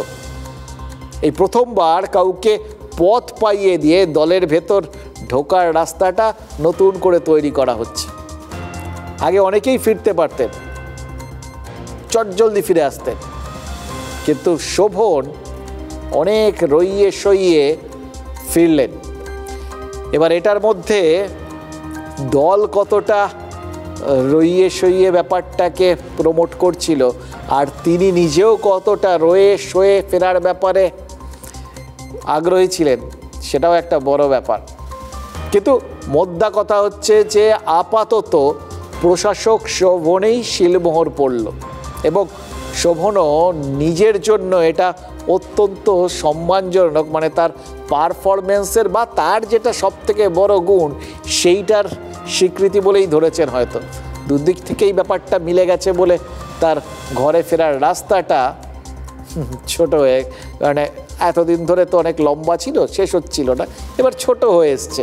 এবার তিনি বলতেই পারেন নির ছোট ক্ষতি নেই, আকাশ তো বড়। মানুষ চেয়েছিল, কলকাতা পুরসভার দায়িত্ব দিয়েছে, তখন উনি আমাকে যে কাজ করার দায়িত্ব দিয়েছেন। নতুন ভাবে একটা এত বড় শহর গড়ে উঠেছে আর প্রতিনিয়ত এটার সঙ্গে সম্পূর্ণভাবে রয়েছি, সেইভাবেই আমি চেষ্টা করবো যে সমস্ত বিষয়টাকে সেইভাবে সিনসিয়ারলি কাজ করা। মমতা দি আমাকে মন্ত্রিসভায় দায়িত্ব নিয়ে কাজ করতে বলেছিলেন, আমি সিনসিয়ারিটি দিয়ে কাজ করার চেষ্টা করেছি। আর আজকেও যে দায়িত্ব, সেইখানেও সিনসিয়ারিটির আমার কোথাও ঘাটতি হবে না, আমি আপ্রাণ চেষ্টা করব। শোভন বাবু কোন দিকে থাকবেন সেটা তার ব্যাপার, এনকেডিএতে থাকবেন না অন্য কোথাও যাবেন, এটা তা নিয়ে আমি মন্তব্য করতে চাই না, এটা সরকারের বিষয়। দেখুন, এগুলো সব বলছি আমরা কি বিভিন্ন কৌশলগত সিদ্ধান্ত বলছি। তো এবার তৃণমূলের ক্ষেত্রে কৌশলের কথা বললে আপনি কিন্তু আইপ্যাকের কথা চলে আসে, কারণ গত 5-6 বছর ধরে তৃণমূলের কৌশল আর আইপ্যাক এটা সমার্থক হয়ে গেছে। 19-এর লোকসভায় ধাক্কা খাওয়ার পরেই প্রশান্ত কিশোরের আইপ্যাক বাংলায় চলে নিয়ে এসেছিলেন অভিষেক বন্দ্যোপাধ্যায়, আর তারপর প্রশান্ত কিশোর তিনি আইপ্যাক ছেড়েছেন, কিন্তু তৃণমূল আইপ্যাককে ছেড়ে দেয়নি। ছাড়বো করেছে, কিন্তু ছাড়তে পারেনি শেষ পর্যন্ত। এই 24-এর লোকসভা ভোটের পরেই দেখুন, গত বছর ডিসেম্বরে মুখ্যমন্ত্রী বলেছিলেন ও সমস্ত প্যাক তিনি বোঝেন না, সেই তিনি আবার গত ফেব্রুয়ারিতে বলেছিলেন যে পিকের আইপ্যাক নয়, বাংলায় এটা নতুন টিমের আইপ্যাক, সবাই একসঙ্গে কাজ করুন, এদের নিয়ে কাজ করুন। আমরা সে সময় বুঝেছিলাম, জানেন তো, বাংলায় প্রশান্ত কিশোর নেই, কিন্তু আইপ্যাক আছে। আজ প্রশ্ন যাচ্ছে কি জানেন, প্রশান্ত কিশোরও যে নেই, এটা কি হলফ করে বলা যাচ্ছে? কেন বলছি ভাবছেন তো? দেখুন, গতকাল অভিষেক বন্দ্যোপাধ্যায় একটা ডিজিটাল ক্যাম্পেনের ডাক দিয়েছেন, নাম দেওয়া হচ্ছে ডিজিটাল যোদ্ধা। ঠিক এই নামেই বিহারে গত বছর একটা ক্যাম্পেন হয়েছিল, সেই ক্যাম্পেনটা কে করেছিলেন জানেন? প্রশান্ত কিশোর। নাম বদল হতে পারত, নইলে সবাই বলতে পারে যে নকল করা হয়েছে, তারপরেও মানে এইটা কেউ বলতে পারে, এই মিল চোখে পড়ে যেতে পারে, এটা জানার পরেও নাম বদল হলো না, মানে কপিরাইটের ব্যাপার নেই বোধহয়। একজনের মস্তিষ্ক প্রসূত হলে তাহলে আর কপিরাইট নিয়ে ঝামেলা করতে হবে। তাই এটা নিয়ে আপনাদের সংশয় আছে, আমি জানি, যে ডিজিটাল যোদ্ধা ব্যাপারটা কি, আলটিমেটলি কারা হবেন এই যোদ্ধা? চারপাশে তো এত যোদ্ধার ছড়াছড়ি এবং সবাই যেরকম যুদ্ধংদেহী মেজাজে রয়েছে, তাদের ডিজিটালি ব্যাপারটা কি খুব জমবে? প্রশ্ন আছে আপনাদের, আমি জানি। তৃণমূল বলছে শুধু তৃণমূল করেন এমন মানুষই নন, সমস্ত বঞ্চিত বাঙালি আবেদন করতে পারেন। মানে ঘুরিয়ে এটাকে আবার আপনারা বিজেপির মতো ওই মিস কল দিয়ে সদস্য সংখ্যা বৃদ্ধির মতো ব্যাপার বলেও ধরতে পারেন। আরও একটা ব্যাপার আছে, একদিকে যেরকম রদবদলের নামে নন পারফর্মারদের সরানোর প্রসেস চলছে, অন্যদিকে তেমন নতুন পারফর্মারের খোঁজ চলছে। দলের ভেতর থাকতে পারেন, তার বাইরেও তো অসংখ্য মানুষ থাকতে পারে, হয়তো দলের প্রতি তারা সহানুভূতিশীল কিন্তু সরাসরি দলের সাথে যুক্ত নন, রাজনীতিতে ওইভাবে আগ্রহী নন, কিন্তু তাদের মধ্যে পারফর্মার থাকতে পারেন। এইভাবে তাদের ছাঁকনির কাজটা কি শুরু করে দেওয়া হলো। এক রাতেই 15,000-এর বেশি রেজিস্ট্রেশন হয়েছে বলে দাবি করা হয়েছে। এবার দেখুন, রেজিস্ট্রেশন করতেও আবার তথ্য দিতে হচ্ছে, অনেক রকম তথ্য, ব্যক্তিগত তথ্য। এটাতে তৃণমূল নিশ্চয়ই তাদের ডাটা ব্যাংক তৈরি করছে, ডাটাবেস তৈরি হচ্ছে, যার মাধ্যমে কে কীরকম, কার মধ্যে কতটা সম্ভাবনা, সেটা তারা তাদের মতো করে বিচার করে দেখতে পারেন। এটা একটা দিক। আবার বিরোধীরা বলছে এটাও তো ব্যক্তিগত ডেটাবেস তৈরির ফাঁদ। কি কাণ্ড বলুন তো, আমাদের সাধারণ মানুষের কি অবস্থা। একদিকে এসআইআর আর একদিকে ডিজিটাল যোদ্ধা। এসআইআরের নামে তথ্য নেওয়ার অভিযোগ তুলছিল শাসক শিবির, এবার যোদ্ধার নামে, ডিজিটাল যোদ্ধার নামে ওই তথ্য, সেই একই তথ্য, সেই তথ্য সংগ্রহের অভিযোগ তুলছে বিরোধীরা। মানে কোনো না কোনোভাবে আমাদের তথ্য কিন্তু সবাই তুলছে, এইটা আমরা বুঝে গেলাম। সুতরাং তথ্য যখন সবাই কেউ না কেউ তুলেই ফেলবে, ওই তথ্য নিয়ে আর ঘাবড়াবেন না। আমাদের তথ্য যত মানুষের কাছ থেকে ওই রাজনীতিকদের কাছে যায় ততই ভালো। অভিষেক ব্যানার্জি ডিজিটাল যোদ্ধা, মানে ডিজিটাল তোলাবাজদেরকে, এমনি তোলাবাজরা আছে, এমনি ও জেলা সভাপতিরা এখন ডিজিটালি তোলাবাজি করে ওর কাছে পৌঁছাতে হবে, এই জন্য এই খেলাটা খেলেছে, যেটা পিকে বিহারে করেছে। পিকেরই তো ইনস্ট্রাকশনে চলে, এই যে ওদের প্রতীক জৈন আছে, পিকে, এরা তো সব এক কোম্পানি পার্টনারশিপ এদের। ডিজিটাল যোদ্ধাটা এটা শুধুমাত্র তৃণমূল বলে না, ডিজিটাল যোদ্ধা অভিষেক বন্দ্যোপাধ্যায় করেছেন বাংলা বিরোধীদের বিরুদ্ধে। আজকের লড়াইয়ের ব্যাপ্তিটা অনেক বড়, সেখানে আইপ্যাক বা তাদের কোনো টেকনিক্যাল যদি এক্সপার্টাইজ থাকে সেই সহযোগিতাটুকু হতে পারে, কিন্তু মূল লড়াই করে তৃণমূল কংগ্রেসের লাখো লাখো কর্মীরা। পিকে ওর পুরনো ক্লায়েন্টকে একটু সাহায্য করেছে, ওখানে পিকেও হারবে, এখানে ভাইপোও হারবে। একটা অনেকক্ষণ বিশ্লেষণ করছি তো, এবার একটু গান শুনুন। পাঞ্জাবি সেনা জওয়ানদের গান, এটাও পাঞ্জাবি ভাষায় গান, কিন্তু মানেটা আপনাদের বুঝতে খুব সমস্যা হবে না, হলে বলে দেবো। जो है बड़ी वारी कह के देखिया छड़ने नहीं सुके बड़ा सह के देखिया कल जो है बड़ी वारी कह के देखिया इना वेखिया नहीं गुस्सा साडा वेखिया प्यार वेखिया नहीं गुस्सा साडा वेखिया प्यार धुआं कर दांगे वैरी दा मुल्क 2 घंटे मंजूरी सानू दे सरकार धुआं कर दांगे वैरी दा मुल्क 2 घंटे मंजूरी सानू दे सरकार। গানটার মানে হচ্ছে সরকার 2 ঘন্টার জন্য অনুমতি দিয়ে দিক, আমরা আমাদের শত্রু দেশকে ধোঁয়া করে দেবো, মানে সোজা কথা পাকিস্তানকে একেবারে ধুলোয় মিশিয়ে দেবো। এই ভিডিওটা ভাইরাল হয়েছে, আমরা সোশ্যাল মিডিয়াতেই পেয়েছি, আপনাদের সাথে শেয়ার করলাম, আপনারাও খুঁজে দেখতে পারেন। কিন্তু তৃণমূল বিধায়ক সোহম চক্রবর্তীও কি গানটা শুনেছেন? তার কথা শুনে মনে হলো হয়তো তিনি ওই গানটা শুনেই অনুপ্রাণিত হয়েছেন।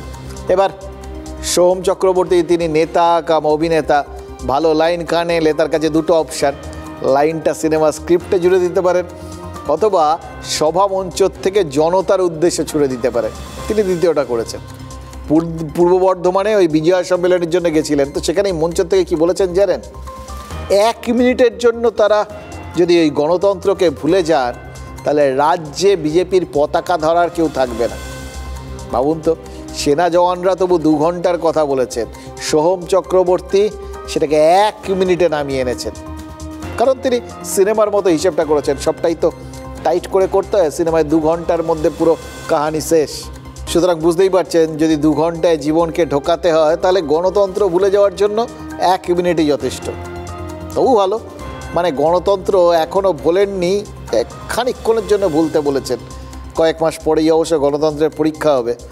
প্রশ্নপত্রটা কয়েক বছর ধরেই তৃণমূলের জন্য সহজ আসছিল, 2019-এ একটু আউট অফ সিলেবাস প্রশ্ন এসেছিল, ওটা ব্যতিক্রম। এছাড়া পরীক্ষক মানে আমরা ভোটাররা তৃণমূল কংগ্রেসকে খুব একটা কঠিন প্রশ্ন দিইনি, মোটামুটি মেলা, খেলা, দান, অনুদান আর লক্ষ্মীর ভাণ্ডারের পারফরমেন্স দেখেই আমরা তাদের একদম 90%, 91% যেরকমভাবে ধরেন ঢেলে নম্বর দিয়েছি। স্বাস্থ্য, শিক্ষা, আইন শৃঙ্খলার কঠিন প্রশ্নগুলো প্রশ্নপত্রেই রাখা হয়নি। নেতারাও বোধহয় ধারণা করে নিয়েছিলেন যে এবারও ওরকম মানে হালকার ওপর দিয়ে সব কমন পেয়ে উতরে যাবেন। কিন্তু পূর্ব বর্ধমানে বিজয় সম্মেলনের মঞ্চে সোহম যেটা বললেন সেটা থেকে মনে হচ্ছে তিনি বোধহয় প্রশ্নকর্তাদেরই একটু চাপে ফেলে দেওয়ার মানে চাপে রাখার চেষ্টা করলেন, যাতে প্রশ্ন কঠিন করার কথা কেউ না ভাবে। যদি আমরা 1 ইঞ্চি 1 সেকেন্ডের জন্য ওই গণতন্ত্রের চিন্তা থেকে সরে যাই, বলা দূরের কথা, মিটিং করা দূরের কথা, মিছিল করা দূরের কথা, একটা বিজেপির পতাকা কি আপনারা লাগাতে পারবেন বাংলায়? পারবেন না। সিনেমা আর্টিস্ট তো সিনেমাতে যেরকম বড় বড় ডায়লগ মারে, ওই সোহম রাস্তায় নামুক তখন বুঝতে পারবে কত ধানে কত চাল। বিজেপির একজন সাংসদের এত রক্ত ঝরলো, এটার উল্টোটা ভাবুন তো। আজকে যে দিল্লিতে এত সাংসদরা এসে বড় বড় কথা বলছে, দিল্লিতে তো 5টা লোকও নেই তৃণমূল কংগ্রেসের। তো দিল্লিতে যদি তৃণমূল কংগ্রেসের কোনো সাংসদের রক্ত ঝরতো, আছে গোটা দেশে তুলকালাম লেগে যেত, গণতন্ত্র নেই, গণতন্ত্র নেই, গণতন্ত্র নেই। দেখুন, একটা জিনিস কিন্তু লক্ষ্য করার মতো, যার পরিধি যতটা সে ততটাই হুমকি দিচ্ছে। সোম চক্রবর্তীর গণ্ডি এই রাজ্য, তিনি বাংলায় বিজেপির পতাকা তোলা নিয়ে হুমকি দিচ্ছেন যে লোক পাওয়া যাবে না। আর সুকান্ত মজুমদার তিনি সর্বভারতীয় দলের সাংসদ, প্রতিমন্ত্রী, সুতরাং তিনি তৃণমূল সাংসদদের দিল্লি যাওয়া নিয়ে সুপ্ত হুঁশিয়ারি দিচ্ছেন। এবং দুজনের কেউই একটা জিনিস খেয়াল করছেন না, এই হুমকি আর পাল্টা হুমকি দিতে গিয়ে তারা সবাই কিন্তু সীমানাটাই ছাড়িয়ে যাচ্ছেন। সোহম গণতন্ত্র ভুলে যাওয়ার কথা বলছেন। একটা সময় মনে হচ্ছিল, জানেন তো, মানে প্রশ্নটা মনে হচ্ছিল শুনতে শুনতে, সোহম গণতন্ত্র ভুলে যেতেই পারে, কিন্তু গণতন্ত্র যদি সোহমকে ভুলে যায় তার অস্তিত্ব থাকবে? আর বাংলা থেকে নির্বাচিত সাংসদ দিল্লিতে সংসদে যাবেন, সেখানে তার রক্ত ঝরার প্রশ্ন উঠছে কি করে? দিল্লিতে সাংসদদের রক্ত ঝরার পরিস্থিতি তো সাম্প্রতিককালে একবারই হয়েছিল, ওই 2001 সালে সংসদে জঙ্গি হানার সময়। সুতরাং নাগরাকাটায় গিয়ে খগেন মুর্মুর রক্তাক্ত হওয়াটা যেরকম অন্যায়, লজ্জাজনক, তেমনি দিল্লিতে তৃণমূলের সাংসদরা আক্রান্ত হলে তেমনই তো গর্হিত অপরাধ হবে। দিল্লিতে এখন পর্যন্ত তৃণমূলের একজন সাংসদই রক্তাক্ত হয়েছেন, তিনি কল্যাণ বন্দ্যোপাধ্যায়। আপনাদের মনে আছে সেই ওয়াক অফ নিয়ে যৌথ সংসদীয় কমিটির বৈঠকে তিনি তুলকালাম করতে গিয়ে হাত ফাত কেটে একখান কাণ্ড করে ফেলেছিলেন। তো সেই কল্যাণ বন্দ্যোপাধ্যায় তিনি আবার সুকান্ত মজুমদারকে চ্যালেঞ্জ করেছেন। ঠিক ধরেছেন, চ্যালেঞ্জের মরশুম। সুকান্ত মজুমদার এসআইআর নিয়ে সাবিনা ইয়াসমিনকে বাংলাদেশে পাঠানোর হুমকি দিয়েছিলেন। মুসলিমরা রাস্তায় নামলে কেন্দ্রীয় বাহিনী গুলি চালাবে বলে সতর্কও করেছিলেন। এবার কল্যাণ বন্দ্যোপাধ্যায় বলছেন এই হুমকিটাই তাকে শ্রীরামপুরে এসে দিতে হবে। আচ্ছা, একটা কথা বলুন তো, এটা কি চ্যালেঞ্জ নাকি আমন্ত্রণ? মানে সুকান্ত যদি শ্রীরামপুরে গিয়ে হুমকি দেন, তাহলে কল্যাণের কি শ্রীরামপুরটা গুছিয়ে নিতে একটু সুবিধা হবে? তাই জন্যই কি সুকান্ত মজুমদারের পাশাপাশি শুভেন্দু অধিকারীকেও শ্রীরামপুরে ডেকেছেন কল্যাণ বন্দ্যোপাধ্যায়। আর ওই ছোঁড়াটা যেটা একটা মন্ত্রী হয়েছে, হ্যাঁ ছোঁড়াটা মন্ত্রী একটা হয়েছে যেটা, হ্যাঁ তিনি তো বলছেন দেখ না তুই কোথায় সিএসএফ গুলি নিয়ে চলে, ওই গুলি তোর বুকে লেগে যাবে। 2-4টে ওই কি জানো সুকান্ত এমনি হাওয়া দিয়ে উড়ে যায়, হাওয়া দিয়ে আমাদের কাছে উড়ে যায়। কোনোদিন মাঠে জীবনে দেখেছেন? যত হচ্ছে ওদের অফিসে বসে, আয় না একবার বক্তৃতা দিতে আমাদের এখানে, আয় তুই শ্রীরামপুরে বলবি, আয়, তারপর তুই ঘরে ফিরে যাস কি করে দেখবি। সুপ্রিম কোর্টে দাঁড়িয়ে একজন সাংসদ সেই কথা বলছে, এই কথা বলছে যে একজন মন্ত্রীকে, কেন্দ্রীয় মন্ত্রীকে গুলি করে দেওয়ার হুমকি দিচ্ছে। তো এর থেকে বোঝা যায় ওনার মানসিক স্থিতি কি আছে। অভিষেক ব্যানার্জির হাতে ক্ষমতাটা পুরো চলে এলে এই সমস্ত লোকেরা ঝেঁটিয়ে বিদেয়ী হবে তৃণমূল কংগ্রেস নামক দল থেকে। ওনার চ্যালেঞ্জটা নিচ্ছি, আমি কালকেই যাচ্ছি ওনার এলাকায়, দেখি না কত বড় বাপের বেটা হয়েছে, কি করে। শিশির বাবুর বেটা আবার মোদিরও বাচ্চা, তো যাই হোক বলতে বলে তোর অত বড় বাপ রয়েছে যখন, তো আমি দেখতে চাই, আমি চ্যালেঞ্জ দিলাম,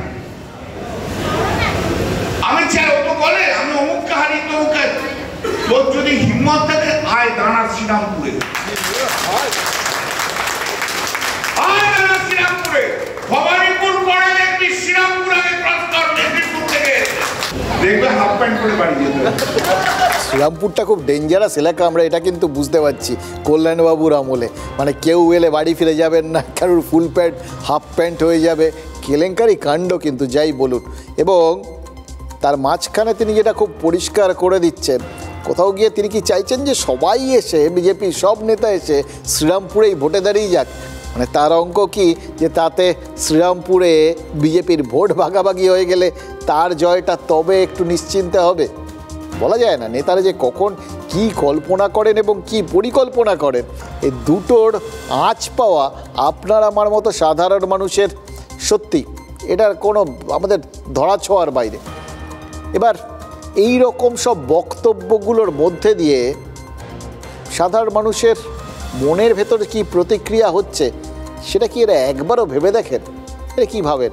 সাধারণ মানুষ কিছু শোনেন না, ভাবেন না, তারা বেশ গরম গরম বার্তা দিলেই মানুষ মনে করবেন বেশ শক্তিশালী, আমরা জনপ্রতিনিধি পাচ্ছি, এরকম কিছু। বিজয় সম্মেলনীর থেকে সব এই সমস্ত বার্তাগুলো আসছে। বিজয় সম্মেলনী মানে কি? একটা প্রীতি সম্ভাষণের জায়গা, তার বদলে সবার মধ্যে আন্তরিকভাবে একটা সুসম্পর্ক তৈরির যে মঞ্চটা, সেটার থেকে যদি এইরকম সব বার্তা আসে তাহলে তো সেটা ভুল বার্তাও বহন করতে পারে। এই জয় বাংলা বললেন, এই জয় বাংলা স্লোগানটা যদি হুঙ্কারের মতো শোনায় সেটা তো তাহলে অবাঙালি ভোটারদের কাছে ভয়ের কারণ হতে পারে। মমতা বন্দ্যোপাধ্যায় সেটা কিন্তু খেয়াল করে দেখেছেন, এই বাকিরা যতই না করুন। দার্জিলিং থেকে তিনি ভবানীপুরের বিজয় সম্মেলনীতে ভার্চুয়ালি যোগ দিয়েছিলেন। সেখানে অডিও বার্তায় ভবানীপুরের জনবিন্যাস বদলে যাওয়া নিয়ে উদ্বেগ প্রকাশ করেছিলেন। তাতে অবাঙালিদের কাছে অন্য বার্তা যাওয়ার একটা আশঙ্কা ছিল, সেটা কিন্তু তিনি বুঝতে পেরেছেন। তাই জন্যেই আজ কালী পুজোর এক উদ্বোধনের মঞ্চে গোটা ব্যাপারটা ব্যাখ্যা করে দিয়েছেন।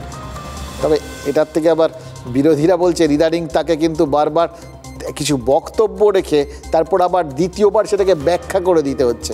মানে তার ভেতরে বক্তব্যকে লোকে ভুল বুঝতে পারে, এই সংশয়টা বিরাট কাজ করছে। এটা বিরোধীরা আবার খেয়াল করে ফেলেছেন আর কি, কিন্তু তারা নিজেরা কি করছেন সেটা তারা খেয়াল করেন না। এই শুভেন্দু অধিকারী নিজের বহিরাগত মন্তব্যে শান দিয়েছেন। এতদিন 1 কোটি নাম বাদ দেওয়ার কথা বলছিলেন, এবার প্রায় 2.5 কোটি বলতে শুরু করেছেন। মানে ভয় যখন ঢোকাবো রাজ্যবাসীর মনে বা তার শাসক দলের মনে, কারণ তিনি ধরেই নিয়েছেন যে যে নামই বাদ যাবে সব শাসক দলের ভোটার বাদ যাবে, সুতরাং ভালো করে ভয়টা ঢোকায়। এবার এর সঙ্গে সঙ্গে তো মহিলা ভোটারদের মনেও একটা ভয় ঢুকিয়ে দেওয়া হচ্ছে। এ রাজ্যটা তাদের জন্য সুরক্ষিত, এই রকম প্রশ্ন যখনই তুলে দেওয়া হচ্ছে তখন বুঝতে হবে যে এই লক্ষ্মীর ভাণ্ডার, কন্যাশ্রী এগুলোর কল্যাণে বাংলার মহিলা ভোটারদের মনে তৃণমূল যে জায়গাটা করে রেখেছে সেই জায়গাটা বিরোধীদের কিন্তু ভাবাচ্ছে। এবং সবে আস্তে আস্তে ভবানীপুরটা পুরো আউটসাইডারদের দিয়ে ভরিয়ে দেওয়া হচ্ছে পুরো একটা প্ল্যানিং করে। আমার একটি কথা নিয়ে অন্যভাবে ব্যাখ্যা করা হয়েছে। আমি বহিরাগত বলতে এখানে যারা বাস করেন তাদের কথা বলিনি। আগে যে হয়তো মেন্টাল স্টেবিলিটি ছিল, আমারও যদিও মনে হয় না কোনো সময়ই ছিল, এখন সেটা নেই। বরাবরই উনি ভুলভাল বকেছেন। বহিরাগত বলতে আমি কাদের বলেছি? আমি একটা রাজনৈতিক দলকে বলেছি, যারা বাইরের লোক নিয়ে এসে এখানে আমাদের ভোটারদের নামের পাশে আপনারা দেখেছেন 10টা করে বাইরের লোকের নাম তোলে, তার মানে যাতে এখানকার ভোটারটাও ভোট দিতে না পারে। উনি বরাবরই এই ধরনের অসংলগ্ন কথাবার্তা বলেন, যেটা বাঙালি হিসেবে, বাংলার মানুষ হিসেবে আমাদের তো অন্ততপক্ষে লজ্জা হয়। ইলেকশনের নাম করে কিছু লোক বহিরাগত চলে আসে, বিভিন্ন হোটেল ভাড়া করে, বিভিন্ন গেস্ট হাউস ভাড়া করে, আর যাদের অনেক টাকা আছে তারা অনেক ফ্ল্যাট কিনে নেয়। ভারতীয় তো ভারতবর্ষের যে কোনো এক জায়গায় নাম রাখতে পারে, কিন্তু বাংলাদেশি মুসলমানের নাম থাকবে না। 2,40,00,000 ভোটারকে প্রাথমিকভাবে লিঙ্ক করা যায়নি। এদের একটা বড় অংশ বাংলাদেশের মুসলমান। সেখানকার বাসিন্দা নেই, বলুন তো একজন লোকের যদি নাম এখানেও থাকে আবার আর একটা প্রান্তেও থাকে, তা দুটো নাম তো একটা লোকের দু জায়গায় থাকতে পারে না, যে কোনো একটা নাম থাকতে পারে। এতে তো তার সে চিটিং করছে। এরা ভারতীয় নয়, এদের নাম ভোটার তালিকায় থাকবে না। কিন্তু ভারতীয় মুসলিম যারা, তাদের কোনো চিন্তা নেই, তারা সুরক্ষিত। ডাবল ইঞ্জিন সরকার আপনি সেফ है और কলকাতা हमसे है। বাংলার মহিলা মুখ্যমন্ত্রী তিনি আজকে পশ্চিমবাংলায় কোন বোনকে কন্যাকে সুরক্ষিত দিতে পারছেন না, সুরক্ষা দিতে পারছেন না। ক্যালকাটা ইজ দ্য সেফেস্ট শহর, आपको पता होना चाहिए। एक रिपोर्ट है गवर्नमेंट का। पास्टिट, कामदनी, काटुआ, हांसखाली, माटीगाड़ा, कालियागंज, কত লম্বা তালিকা বলবো আমি। এখানে মানুষ যত শান্তিতে থাকতে পারে আর কোথাও এত শান্তিতে থাকতে পারে? গত বছর আরজিকর মেডিকেল কলেজে অভয়া বোনকে দিয়ে যে শুরু হয়েছিল, আজকে দুর্গাপুরে, আজকে রাজগঞ্জে গিয়ে সেই তালিকা লম্বা হয়েছে। ভাবতে পারেন কোন রাজ্যে আমরা বসবাস করছি? আপনারা আছেন কি কোথায়? রোজ রাস্তা অবরোধ করছেন, রোজ কোর্টে যাচ্ছেন, রোজ গালাগালি দিয়ে বেড়াচ্ছেন। বেঙ্গল যদি সেফই না হয় তাহলে কোনটা সেফ? এর বাংলায় একটা কথা আছে, ঠেলার নাম বাবাজি। ঠেলাটা কি সেটা আপনারা বুঝতেই পারছেন। সবার এত বক্তব্যের পেছনে একটাই জিনিস, ওই এসআইআরের দাপটে সবাই যে এই মুহূর্তে ত্রাহি মধুসূদন একটা অবস্থায় পৌঁছে গেছে, এবং এই এসআইআরটাই যে এবারের ভোটের সব থেকে বড় ইস্যু হতে চলেছে, এটা কিন্তু সব পক্ষের বক্তব্য দেখে আমরা পরিষ্কার বুঝে গেছি। সুতরাং আমরা এখন আপাতত গ্যালারিতে বসে এই এসআইআরের খেলা দেখব আর বোঝার চেষ্টা করব আমাদের জন্য আলটিমেটলি কারা অপেক্ষা করছেন, পারফর্মাররা না নন পারফর্মাররা।